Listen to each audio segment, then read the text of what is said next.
Welcome back to Respect the Process. I am Kelly Hunter, and I had dental work done this morning, so we're slowly going to watch this, hopefully, rebloom here. But I am joined alongside the voice of Alabama, Chris Stewart. How are you? I'm great. Bless your heart. I'm great. I'm feeling for you. You No, still it's look okay. great, but I'm feeling for you because My- I know it's not pleasant. My daughter was like, I'm actually going to watch the show today just to see Just to this. I'm like, well, thanks. If that's what it takes. thanks. That's why you're We'll watching. do just about anything for the ratings, folks. Yeah, just my kids are like, the same subscribe. way. Yeah, all the things. My kids had a ball on social media this week. Oh my gosh. By the way, is this the time to announce that I'm proud to announce I will be the Grand Marshal in the Knoxville Christmas Parade this year. Really fired up about that. Dun, dun, dun, dun, dun. No. Here's the thing. Group therapy time's over. Okay? It is. I am fine with that. It's over. We're done. You know, baseball and basketball really have to be kind of the best too about short memory. No question. You put it behind you. Like, fans hold on to games a lot longer than players do. No question. And especially when it was one as emotional, leading into it even, as Alabama Sure. and Tennessee. But having said that, there's some things that we still have to look at. No doubt. Moving Part of forward. what we do here. You know, Tyler Watts said a great thing at the end of the broadcast. I think you were talking about the margin of error being slimmer now, Yeah. moving forward. If we were to talk about making the college playoffs, Tyler said, we got a lot of work to do before we can even think about making the playoffs at this point. No doubt.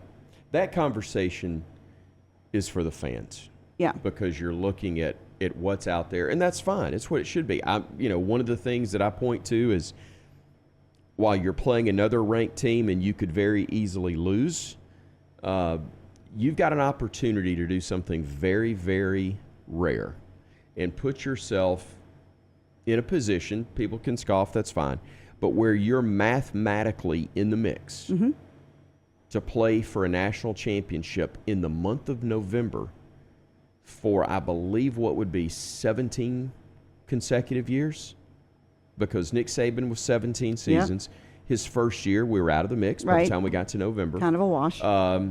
But every year after that, you went into the month of November with a shot at a national championship.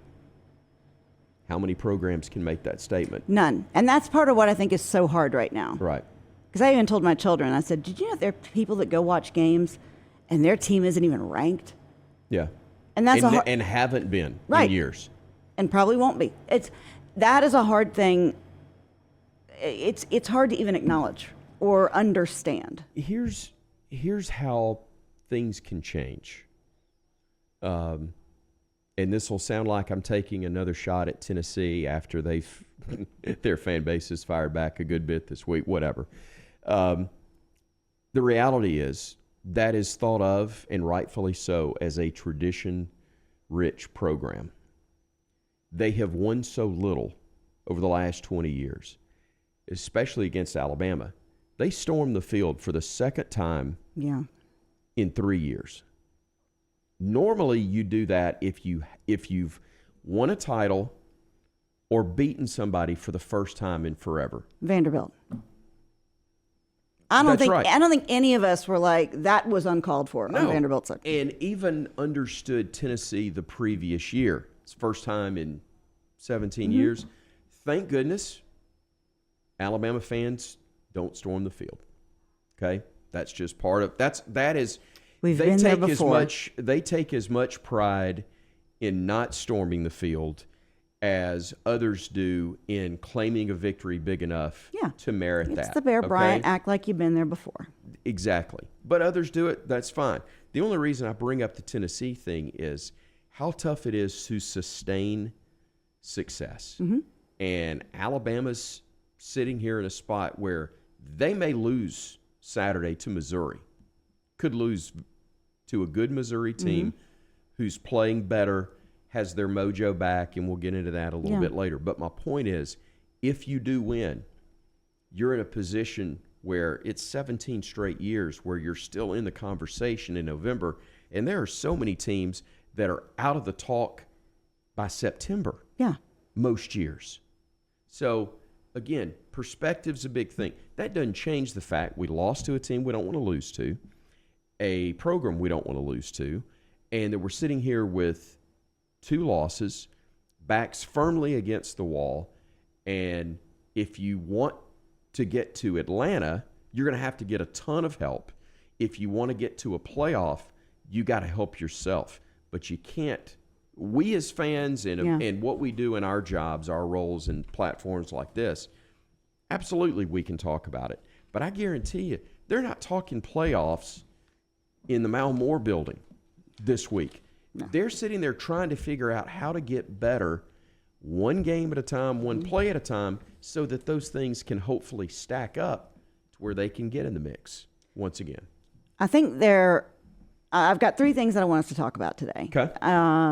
Kind of coming to where we are at this point in the season. We're 7 games in, and I think the first thing we have to address is Jalen Milroe. Yeah. The offense starts and ends with him. As the quarterback, that is what rests on your shoulders. His production has dropped significantly. Yeah. And I'm really gauging it from the Wisconsin game to where we are now. Now, granted, this time last year, he had been sacked 30 times. Yeah. At this point last year. Much better with, let's see, what do we have? I don't have my glasses on. 14, I think. Yeah, we'll take 14. That sounds about right. 14 sacks at this point. But I think what fans are wondering, where is it? Because when Tyler Booker was on the next round on Monday, and I love Tyler Booker. He is he's great, smart, so well spoken. Offensive linemen usually are. I will tell you a little trick. When I worked in TV and in sports, you go find an offensive lineman. If you want an answer to anything about the offense, you go find an offensive lineman because typically they're very smart and can tell you the offense back and forth. But he was asked, is Jalen Milroe injured? And at first he said, I can tell you he is not 100%. And then he said, I tell you what, I want to go back to that. Because no one gets to this point in the season without being a little bit hurt. Right. I remember Dan Campbell on Hard Knocks last year. I think it was like the first day of training camp, and he said, this is the best you're going to feel until February. Mm-hmm. Right now, today. So the question I think people want to know is he injured significantly? Yeah, that's a fair question because is he hurt or is he injured? Yeah, and there's a huge difference in injured and hurt, no question. I'm watching the game the last 2 weeks, and there are plays, and again, I can't sit back and watch like a fan because, as you know, in my role, even though the fan comes out in me, my point is I'm having to describe where the ball is at all times. Yeah. And that doesn't allow you to watch the game in the same manner you would if you're doing color, certainly as sidelines, and definitely not as you would as a fan on television where you can back a play up, all the things there. However, I will say that there have been times where in the past I think he would have probably tried to run over somebody, mm-hmm. and I don't see him doing that. And I'm not even saying that that's a bad move. Right. But there have been moments where I've gone, I wonder if he's protecting himself. Right. And I mean from further injuring something if something mm-hmm. is wrong. I don't know if that's right. I don't know if that's accurate. I don't know if that's what he's dealing with or not. I can tell you the production combined with the way he has attempted to avoid some hits, and frankly, part of him is glad that he is. Yeah. A big part of me is glad that he is. I'm just saying it looks different. And I think bigger than the health, frankly, right now, is maybe the confidence. I think he needs to see a couple of passes completed, some things maybe go his way. Is he the right quarterback for this system? Is he the right quarterback? You know, I would say so. Kalen DeBoer can answer that far better than I. But what I would say is he's our best option mm-hmm. on this team. And those are two different conversations. Yes, absolutely. Is he the guy that you point at and go, that's the perfect guy for this? I don't know. Yeah. I don't. But he's a really good option, mm-hmm. and he's a guy that was good enough to have a major role in Alabama being up 30-7 over the then number 2 ranked team in the country in Georgia, which allowed Bama to become number 1, unfortunately for only a week. But when he's at his best, there's not a better athlete at the position. Right. He's also developed the ability, when at his best, to throw not only the short ball, the deep ball, but he's gotten better, in my opinion, or had gotten better. We were seeing glimpses of it, the intermediate throws as well. 25 of 45 for 239, a touchdown and 2 picks. You've got to have better completion percentage. But, in fairness, you've also got to run the football better. I see where, and this is not all on them, I'm just here are your 2 best running backs. And Jam Miller and Justice Haynes ran for a combined 64 yards in that ball game. Yeah. That's not what we're used to seeing from the better Alabama teams. Offenses are built differently, approaches are different, but I don't think I'm wrong in saying Kalen DeBoer is looking for a lot more out of his run game than he's getting for whatever responsibility that is. But if you run it better, then Jalen Milroe's going to have better passing options, better windows to throw to. He's matched last season's interceptions with 6 already at this point in the year. On the flip side, he has 11 rushing TDs, and he had 12 all of last season, which we've seen. Again, we have seen him less willing to tuck and run. The sacks this season are interesting to me. He has been sacked 8 times in the second quarter. 8 times in the second quarter, and only 2 in the first, 2 in the third, 2 in the fourth. I find that to be, but when you watch the game play out, his pass rating increases as the game goes on, but his attempts decrease by over 25% in the fourth quarter. I was trying to look at the numbers to see, is there a pattern? Is there something that we can figure out? Because again, all of his ratings, everything, his QB ratings dipped from 90 to 65. His pass rating has been cut in half since the Wisconsin game, from 225 to 98. Yeah. So, again, I think as fans, we're not looking for an excuse. Looking for an explanation. The performance, it's an explanation. And again, the explanation also goes back to what we saw in the first half of that Georgia game. Yeah. Because towards the end of that Tennessee game, I don't know about you, but I did not have great confidence or great faith that a gravedigger was going to be pulled out, that somehow they were going to find that way to win that we have seen them do in the past. Or even what happened against Georgia. Yeah. With that, and we can get into the conversation about Ryan Williams in a minute. Your first three and a half games, you scored 63 Western Kentucky, 42 South Florida, 42 Wisconsin, and I know 30 in the first half against Georgia. The competition has increased dramatically from what we saw in the first couple games. But we're only and for the first couple of games, no question. And also playing in Knoxville, I think to a man, anyone would acknowledge that is a very difficult place to play. Absolutely it is. But it's a tougher place to play because Tennessee's better. Mm-hmm. And Alabama's not at the moment as dominant as they've been. So much is made about noise. And look, Bryant-Denny now is about as loud as anywhere. Right. But the reason Alabama was so tough to win the last 15 years, noise is important. Noise can make an impact. But Alabama was better and played better than everybody else. Tennessee's been loud.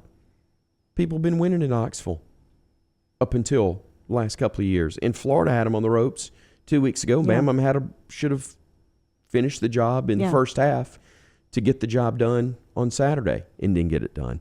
Baton Rouge is a great example where everybody talks about that as being the loudest, toughest atmosphere. And I think I can count on one hand in the last 40 years that Alabama's lost there. So it's a rarity that noise doesn't have an impact. But man, Bryant Denny was really loud last year when we played Texas and lost. It was really loud the Johnny Manziel game, played Texas A&M. We lost. So, again, I'm not saying that noise doesn't have some influence and some impact. When you're on a your clap, issues, too. Yeah. your issues, though, are generally your own. Mm-hmm. The visitor loves playing on the road. Visitors got most of the time. They got fewer distractions in the hotel and everything leading up to the game itself. And then there's something, if you got something about you where you love quieting that crowd and sending them home early. Yeah. And Alabama teams in the past 15 plus years have done a lot of that. I wish I had an answer. I don't think you have the depth that you've had, which is an issue for almost everybody. We've talked about it because we're going to talk about that next. The really good players that were available, or maybe even great players that were your backups, are going somewhere by and else. large are going somewhere else to start. Yeah. Even guys that were starting are going somewhere else. We knew there were going to be holes to plug on this team in spots, but I think we all, myself included, have had so much success for so long that we just think it automatically happens. That, combined with the fact that Kalen DeBoer's record and track record as a head coach has been so good. And by no means am I giving up on what can be done this year. Yeah. But I think the bigger question is, where are you, or the more important question is, where are you going as a program? And those are things that you look and go, you got the top-rated recruiting class in the country, or one of the top ones for next year. You're going to have a better situation with your roster and departures, because so many of the guys that you lost after the portal had been closed to everyone else. Yeah. And we were the only ones hemorrhaging players at the time. Right. You're not picking from the best that are available. You're picking from what hadn't been snatched up. Right. So you had Washington's players and Alabama's players that were available in the portal. Yeah. Bama's guys went some places, some good ones. Texas, Ohio State, some others as well that would have helped this roster and played on this roster. Some of them are in Florida State right now in Tallahassee, and they're struggling, even with those guys. But you also picked up some good players that are helping you from Washington that were on Kalen's teams in the past. I think people, again, I just thought 3 areas that I think people are looking at. It's play calling, personnel, and performance. What is it that's lacking, or is it all 3, or is it just, and I think it takes a while to learn your personnel, which impacts play calling, offensively and defensively. The health of guys impacts what you're able to call, in addition to the learning curve that we said.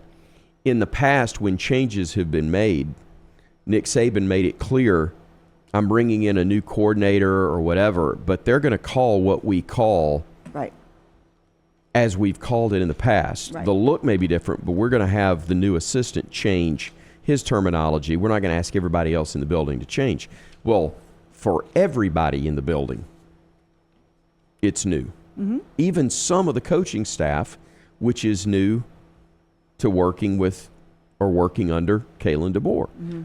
So it's natural that you would have some changes, some issues, hiccups, or downright belches at times, or worse. But for 16 years, we never, for the most part, experienced experienced any. There was not a ripple that we saw. There were a few. You're right, but here's the thing: we get selective memory on things when we change, and Coach Saban will tell you, 6 rings, could have had more easily as national champion at Alabama. but it wasn't always perfect. He had, 2 perfect seasons? They talk about the lack, things that are identified are called lack of discipline sometimes. And that's fine if you want to use that phrase, but a lot of this would never happen under Coach Saban. Well, Coach always had to deal with something. Every coach does. There may be different levels of it. It may look different. It's perceived differently. But it wasn't always sunshine and roses, especially on sidelines, especially in a locker room, I thought it was especially Camelot. on a practice field. The end results often turned out to be that way. Yeah. But there are things that go on, and I'm not denigrating the past by any stretch. I'm just saying how we perceive reality changes because all we really care about as fans, what's the bottom line? Are you winning? Yeah. And we often talk about other things to distract from what we're really upset. It's like, people upset with Coach DeBoer about the Nike apparel that he's wearing. They didn't say anything at halftime of the Georgia game, what he was wearing, what it looked like. They wait until after we've lost a game to Vanderbilt. And then that kind of stuff, which really didn't have anything. I think my dad's expression used to be. Oh, and by the way, I got one more thing that's on my mind. Yeah, but my dad used to be, what does that have to do with the price of tea in China? Yeah. That's the, whatever expression you want to use. It doesn't have anything to do really with winning and losing, but it's kind of stuff that gets brought up to try to pile onto it. Okay. Okay. So that was our Jalen Milroe offense conversation. I forgot what I was even talking about. Next up, T in China. Next up, the defense. And I want to give them accolades because they kept Alabama in the game on Saturday. Without a stand-up performance, that could have gotten out of hand quickly. But on Sunday morning, Joey Galloway brought up a really good point, talking about that up until the portal opened, and not just when it opened, but when the 1-year sit-out rule was waived, and you could play upon transferring immediately. Up until then, he said typically you would have 7 to 8 defensive linemen that you would rotate in and out to, again, create depth, to allow you to play a 4-quarter game and be able to sustain the level of defense that you're looking for. We don't have that now. We have, because as you were talking about, you have backups that after a season don't want to be backups anymore. They want to go somewhere where they're going to start. They want to go somewhere where they're going to get playing time immediately. So like we are seeing now, several of our starters are injured. Keon Sabb, excellent point, but that now Bray Hubbard is going to be starting for him, if I'm not mistaken, at safety. So you've got guys with not as much depth, not as much experience, and that explains why in the second half you start to see what should be a big defensive stand not be able to sustain it. I don't disagree with any of that. It is everybody forecasted there to be challenges with the defense, and especially in the secondary. And on top of what you already forecast to be an issue, now you're dealing with some guys beat up and banged up on top of it. And you can't make young guys get any older any faster or more experienced any faster. You can give them reps in practice, and obviously those guys are getting it now, but you're still playing against the best league in the country, and you're getting beat at some crucial times. Also, just to go back to the game the other day, Alabama, I'm going to contradict myself here. Go ahead. Alabama really missed some opportunities to be up more than 7-0 in the first half. Without question. At the same time, Tennessee really missed some big opportunities that could have given them, at worst, a tie ball game by halftime. But I'm going to go to the second half, and you got to give Nico a ton of credit for what the two of the throws that he made were absolutely sensational. The third and long throw that wound up being caught inside the 5-yard line. They had a great call where they moved the pocket because Alabama had been putting pressure on him, and he made a throw on the run about 50 yards that was spectacular. And that set up the short field, the touchdown, and that seemed to get him going. Then the trying to remember if it was the second or the third touchdown where he made another throw that was an absolute dime. I'm trying to think of. I was listening to you. I was not watching the game. I don't remember because they had a touchdown run, I think, in the middle of somewhere in that. Whichever it was, he made a perfect throw where I thought, for whatever reason, I haven't gone back and watched it, but I think it was Mbakwe, the freshman who was on the receiver, and I think the throw was just perfect. Yeah. Again, I may be wrong, may be remembering that wrong, but that is, I remember in the moment going, that dadgum throw that set up the first score was fantastic. And the throw later was almost as good. Shorter pass, but even tighter window. Yeah. And that's them. That's the other side making a play. That's them making a play. And, there's always a counter to a point. But by and large, when it came down to winning in the second half, Bama had made some mistakes. But Tennessee also made some great plays when they hadn't been, to put them over the top. Well, and I know one area of frustration is the lack of a pass rush. And we just have not seen. We kept hoping that the swarm defense that we heard so much about was going to be able to create enough chaos that they would be able to bust open the pocket, get back there. And they do at times. And at times they do. At times they do. But I know that is also an area of frustration. And then, again, just not getting off the field on third downs. Right. We've heard that the past several weeks. Oh, gosh. What was... I don't have it in front. Yeah, I guess I do. Trying to find third downs. Tennessee was 6 of 14. So they were better in the second half, obviously. Yeah. Bama was only 3 of 14 for the ball game. I think that's a better number. I think you can live... It depends on when they come. That's a big part of it. Right. Big part of it. If you've got them trapped in their own territory and you allow them two first downs to get some breathing room, or even just one to give some breathing room, that can change the dynamic, the complexion of it. And it's going to be important this coming week with Brady Cook.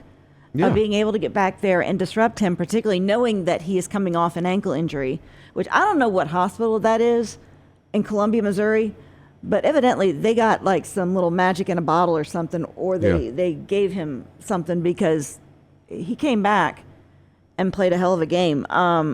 But I do think these are things that, looking at Missouri, they're a team that's hot. They're playing with confidence. Yeah. And they're also, to your point, on third downs, they're converting almost 50%. Yeah. They're 15th in the country, 4th in the league at 49%. Alabama's 8th in the league, 30th defensively. No, worse than that on third downs. No, that's right, 39th, I guess. Allowing the opposition to convert 33% of third downs against them. They got to be better. Got to find a way to be better, and part of that is what you do in the secondary, but also, to your point, you got to apply pressure. You can't let them just sit there all day. Yeah. And whether you're using a 3 or 4 man rush or you're bringing pressure, you still can't allow them to sit there and have all day to find somebody. And again, going back to, and we're going to keep talking about it until we see evidence of it again, that first half of the Georgia game where both sides of the ball played so well. And that leads into the third thing I wanted to talk about. We talked about Jalen. We talked about the defense. And everybody's talked about it this week, so I don't want to beat a dead horse. Discipline and execution is the number 3 thing I wanted to talk about today. And everybody's talked about it. And it is obviously an issue. Again, when Tyler Buck was on the next round on Monday, he said we have to be more disciplined as the team overall. And Coach DeBoer, he said offense and defense just can't mesh, and the execution has to be better. You're also hearing rumors in this of it's divided locker room. We've got this, we've got that. That's all shit you don't want to have to hear about at this point in the season. Yeah. I will say, again, not for 1 second, disputing what you're saying. I'll tell you, I hadn't heard that. Okay, I'm not there every day. Neither am I. I don't know, but hang outside the locker room stuff. But what you're getting is one person's perception of something, and you don't know who it is that maybe fed that to somebody who takes it and runs with it. I haven't seen any visible signs of that myself. I'd be a little surprised, but just like we talked about, there are more often than not growing pains in a first year and transitional situation for a program, no matter how good the coach was or how good the coach is that's coming in. And, it's very, very rare that year one is fantastic.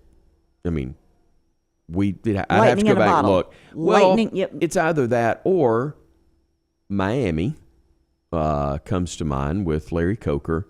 His first year, he'd been a part of the staff. He becomes the head coach. They'd won a national championship, I think, the year before or competed for it. He wins it the next year and I think got to the title game the next year. He almost won back-to-back in his first 2 years. But then everything fell off the map. Terry Bowden, first year, there are times where year one falls just great, but it's a rarity. So, look, the T-shirts have had fun early on. DeBear, DeGoat, DeBoer, okay? That's a shirt that's in Tuscaloosa.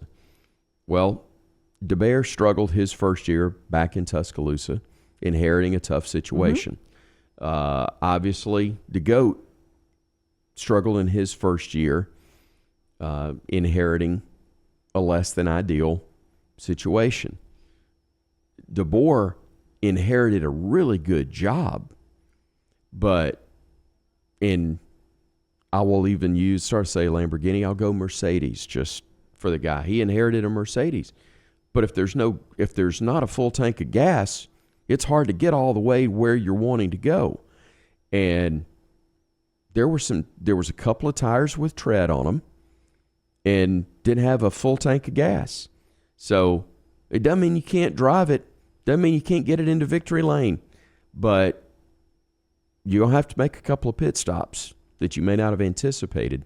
And right now, I think we're seeing some of that. And by the way, I have just exhausted every bit of my automobile knowledge. That's impressive. There. That's the reason they call it a BS degree, but that is the extent of my knowledge right there. Well, okay, so, and I'm using our geographic location for a reason here, because in the South, one of the things we pride ourselves on is, particularly once you have children, is that they behave, that they listen, that they mind their manners. When you're at church, you act like you're at church. You listen to mama. You're tough on them when they're little, so that you when embarrass me in the grocery store, I'll embarrass you. I heard that one growing up.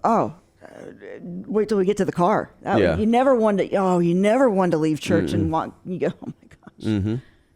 So, what was your reaction when Kendrick Law, on Saturday night in Knoxville, in front of everyone, at a critical point in the game, decided to, for the second time, and that's the problem, I think, for a lot of people, this is the second time we have seen a player act with insubordination, almost. Well, you got hit for losing your cool. And you always know the second guy that hits is going to get busted. You're right. I tell my kids that all the time. Yeah, and that's what happened when you go back and watch it. It was huge. I'm not going to sit here and throw out all the things of, well, there's no excuse for it. I know. It's and wrong. that's why I'm All not of those gonna, things. I don't want to beat the dead No, horse. I get it. You can't have that happen if you're going to be where you want to be, because it happens a ton of places and very few of them wind up playing for the ring that everybody wants to play for. Mm-hmm. Those are things that can and do get you beat. And in one of the biggest games on Saturday that everyone was watching. Yeah, and while I didn't see it when it actually happened. I saw the replay, assumed they were going to call it on both. They chose not to. And I'm sitting there going, okay, we got 4th and short. Yeah. We got a good shot. Now it's 4th and 22. Yeah. And then it brings the debate, which a lot of people had, of do you punt it and take your chances with the 3 timeouts, or do you go for it, which coach opted to, then use the 3 timeouts. And at that point, being down 4, being down 7 didn't matter. You were going to have 7 regardless. But it is frustrating because it keeps you from being able to still have a fighting chance when you've done a lot of other things wrong that put you behind the 8 ball to begin with. Yeah. So, again, it's one of your best leaders. It's one of your best people. Just because they make a mistake, it doesn't change that. It happens in the course of a game. Mm-hmm. But when it happens, if you're the one doing it, it can be very, very costly. And it was. How do you address it? How do you deal with it? Again, I have no doubt that it has been.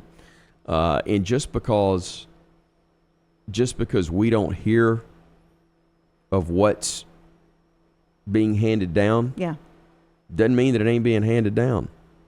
It's being taken care of by the guy we've hired to take care of it. Mm-hmm.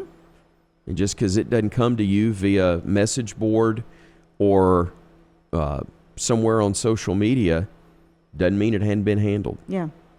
Well, and that just coupled with, and we've heard about the penalties, because last season, over a 14-game schedule, Alabama had 78 penalties for 655 yards. And that averaged out to about 5.5 penalties per game. Mm-hmm. So that was over the course of last season. 78 penalties in the course of last season? Yeah. 17 of them happened in Nashville. Probably. Excuse me, in Knoxville. Probably. 15 happened Saturday. No, this was last season. I know what you're saying. Okay. You're saying 75 penalties happened. 78 this is of the 2023 schedule. Got it. 14 games. They had 78 penalties. 78 total penalties. Mm-hmm. Okay, I'll say again. 17 of those came in one ball game. Yes. In Knoxville, Tennessee. Yes. Not last year. That was 2 years ago. I stand corrected. Okay. I apologize. No, it's okay. That was my mistake. No, but then, so this year, we already have 62 penalties for 548 yards. It's an average of 78 yards a game.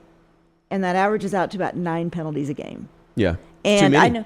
I know last year, even with Coach Saban, that was something that was talked about, that there are too many penalties. Last two years there have been even under his watch. Issues. Well, again, a lot of great historic stuff happened, and the end result was far more often than not what we wanted. Mm-hmm. But it doesn't mean that it was always perfect getting to where we wanted it to be. So, look, those are obvious, and I'm not saying for a second those things don't need to be better. Yeah, because they do. No, I know, and it's they a critical times too. And I think that's what was so magnifying, both with when Malachi Moore at Vanderbilt and with Kendrick Law in Knoxville. It was at such a big point. You get called 3 penalties for a total of 20 yards, and 2 of those bring touchdowns back or gains that put you in the red zone. They're every bit as costly. Or cause a 5-minute delay in Austin, Texas, and then they changed their mind. So then there's that.